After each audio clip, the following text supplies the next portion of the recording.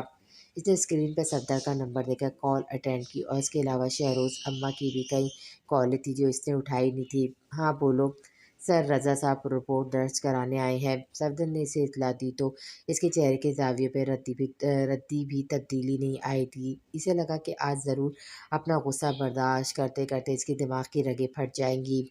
میں آتا ہوں، تب تک رپورٹ نہ کٹے۔ اس نے آرڈر دے کر فون بند کر دیا اور حرم کی طرف دیکھا جو اب بھی رو رہی تھی، اور اس سے ڈرامے بازی سے شدید اکتاہٹ ہوئی۔ اسے ہرگز بھی رونا دھونا پسند نہیں تھا، اور وہ بھی اس حد تک کہ یہ لڑکی مسلسل روئی جا رہی تھی۔ وہ جانتا تھا اسے حرم کو کس طرح ٹریٹ کرنا ہے، کم سے کم ایک آج کی رات تو وہ اس کے لیے یادگار بنا دینا چاہتا تھا۔ جب تک میں آؤں ان آنسوں کو سنبھال کر رکھو، کیونکہ رات میرے ساتھ گزارنے پر یہ تمہاری مدد کریں گے۔ مزید تمہیں رونے کی بالکل اجازت نہیں ہے۔ اس کے قریب جھک کر اس نے پرسرار آواز میں کہا۔ چہرے پہ ہلکی سی بھی نرمی نہیں تھی۔ حرم بڑی بڑی سرخ آنکھوں سے اسے دیکھنے لگی۔